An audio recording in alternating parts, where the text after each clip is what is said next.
Video میں ہم حضرت لوط کی بیوی کے پتھر بننے کے عبرتناک واقعے کو جانیں گے۔ قوم لوط تاریخ کی ایک ایسی قوم ہے جنہوں نے گناہ کا ایک نیا طریقہ ایجاد کیا تھا، یعنی اس قوم کے مرد مردوں سے جنسی تعلقات بنایا کرتے تھے اور اپنی خواہش پوری کرتے۔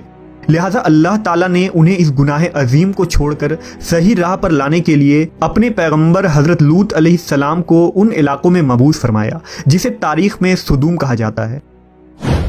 حضرت لوط نے اپنی قوم کو اللہ کے عذاب سے ڈرایا اور بہت سمجھایا کہ یہ بدفعلی اور ایک عظیم گناہ ہے۔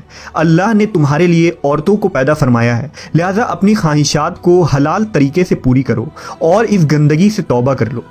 لیکن ان کی قوم نے حضرت لوط کے دعوت کو ٹھکرا دیا اور یہ کہہ دیا کہ اگر تمہارا رب ہم پر عذاب لانے والا ہے تو ہم تیار ہیں، تم اپنے رب سے عذاب کا مطالبہ کر دو۔ لہٰذا عنقریب اللہ کا عذاب ان پر قہر بن کر نازل ہونے والا تھا۔ ہوا یوں کہ اللہ نے 3 فرشتے انسانی شکل میں سدوم کی طرف روانہ کیے، جو حضرت لوط علیہ السلام کے گھر آئے اور یہ درخواست کی کہ ہم مسافر ہیں اور آج رات آپ کے گھر ٹھہرنا چاہتے ہیں۔ حضرت لوط پریشان ہوئے کیونکہ اگر ان مسافروں کو سدوم کا کوئی شخص دیکھ لیتا تو وہ ان خوبصورت جوانوں کو پکڑ لیتا، کیونکہ یہ بدکار قوم سدوم سے گزرنے والے مسافروں کو بھی نہیں چھوڑتے تھے، اور اگر کوئی راہگیر اس علاقے سے گزرتا تو وہ انہیں پکڑ کر ان سے جبراً بدفعلی کیا کرتے تھے۔ لوط علیہ السلام جانتے تھے کہ ان مہمانوں کو سدوم کے لوگوں سے بچانا بہت مشکل ہے، اس کے باوجود آپ نے ان نوجوانوں کو اپنے گھر میں پناہ دی۔ حضرت لوط کی بیوی نے جب دیکھا کہ گھر میں خوبصورت نوجوان مہمان بن کر ٹھہرے ہیں تو اس کے دل میں یہ شرارت سوجی کہ کیوں نہ میں سدوم کے لوگوں کو جا کر خبر دے دوں کہ لوط کے گھر خوبصورت لڑکے آئے ہوئے ہیں اور پھر وہ لوگ انہیں پکڑ لیں۔ دراصل حضرت لوط کی بیوی اب تک آپ پر ایمان نہ لائی تھی، وہ کافر و منافقہ تھی اور اپنے قوم میں ہونے والے تمام تر برے کام کی حمایت کرتی تھی۔ امام قرطبی کے مطابق لوط علیہ السلام کی بیوی کا نام وائلہ یا والعہ تھا، وہ خود ایک معزز خاندان سے تعلق رکھنے والی عورت تھی۔ انجیل مقدس کے باب پیدائش میں حضرت لوط کی بیوی کا ذکر موجود ہے، لیکن وہاں اس کا نام موجود نہیں، جبکہ یہودی لٹریچر میں اس کا نام ایڈو یا ایدت لکھا گیا ہے۔ لہٰذا جب وائلہ کو یہ علم ہوا کہ یہ خوبصورت نوجوان آج رات ہمارے گھر مہمان ٹھہرنے والے ہیں تو وہ فوراً سدوم کے شریر ترین لوگوں کے پاس گئی اور کہا کہ تم لوگ یہاں کیا کر رہے ہو؟ 3 خوبصورت نوجوان لڑکے میرے شوہر لوط کے یہاں مہمان بن کر ٹھہرے ہیں، وہ آج رات میرے گھر میں ہی رہیں گے۔ وہ بہت خوبصورت اور پرکشش چہرے والے لڑکے ہیں، تم لوگوں کو یقیناً انہیں جا کر دیکھنا چاہیے۔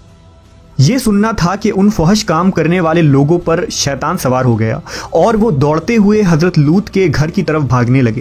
کچھ دیر بعد حضرت لوط کے گھر کے باہر ایک جم غفیر لگا تھا، لوگوں نے ان کے گھر کو گھیر رکھا تھا اور ان لڑکوں کے ساتھ بدفعلی کے ارادے سے دیوار پر چڑھنے لگے تھے۔ کچھ لوگ دروازے توڑنے کی کوشش کر رہے تھے۔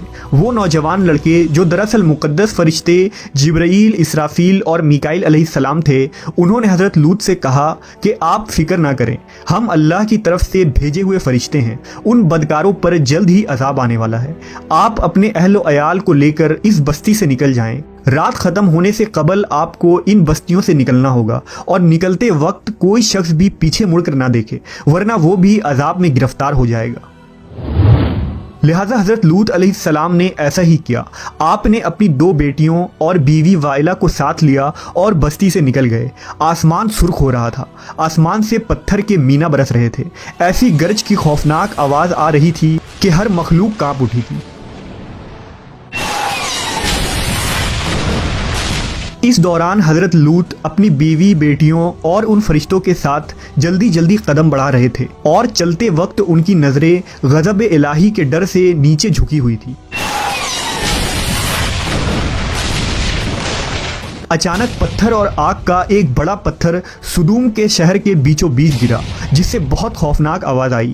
لہٰذا حضرت لوط کی منافقہ بیوی وائلہ، جو اپنی قوم کے بدکاروں سے محبت رکھتی تھی، اس نے پیچھے مڑ کر دیکھا اور کہا، ہائے رے میری قوم!